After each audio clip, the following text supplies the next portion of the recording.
নারকেলের দুধ দিয়ে কাঁকরোলের রেসিপি। প্রথমে কাঁকরোলটাকে আমি সুন্দর করে গোল গোল করে কেটে নিয়েছি।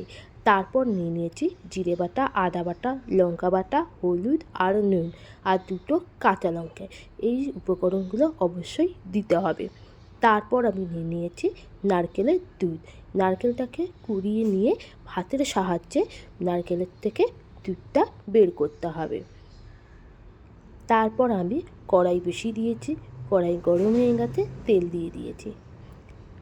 কেটে রাখা কাঁকরোলটাকে সুন্দর করে ভেজে নিতে হবে। বেশি নাড়াচাড়া করা যাবে না, যাতে কাঁকরোল ভেঙে না যায়। আর এটা অল্প আগুনে মাঝামাঝি ভেজে নিতে হবে। তারপর দিয়ে দিচ্ছি হলুদ আর নুন। এগুলোকে সুন্দর করে ভালো করে ভেজে নিতে হবে। আমার ভাজা হয়ে গেছে, দেখতেই পাচ্ছ খুব একটা বেশি ভাজিনি, ভেজে আমি তুলে নিচ্ছি। তারপর দিয়ে দিলাম আরেকটু তেল। তেল গরম হয়ে গেছে, এরপর দিয়ে দেব জিরে, তেজপাতা ফোড়ন। তা এক এক করে সমস্ত মশলাগুলো আমি দিয়ে দিয়েছি। জিরে বাটা, আদা বাটা, লঙ্কা বাটা, হলুদ আর নুন। এই সব কটা উপকরণগুলোকে সুন্দর করে অল্প অল্প আগুনে অল্প জল দিয়ে সুন্দর করে কষাতে হবে।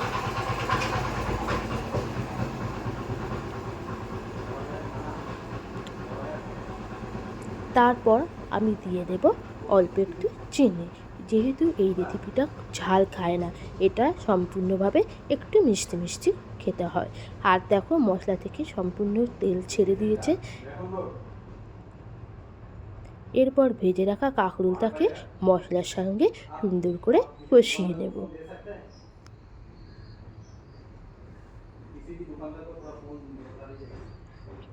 এরপর যেহেতু আমি এখানে জল দিইনি, তাই নারকেলের যে দুধ থেকে অল্প একটু দুধ দিয়ে সুন্দর করে কষিয়ে নিয়েছি, যাতে মশলাটা লেগে না যায়।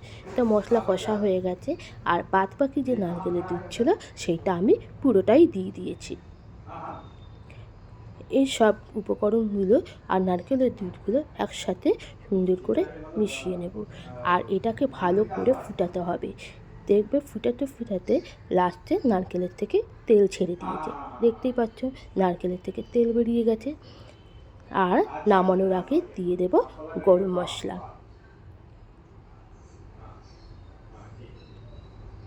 দেখো কত সুন্দর হয়েছে।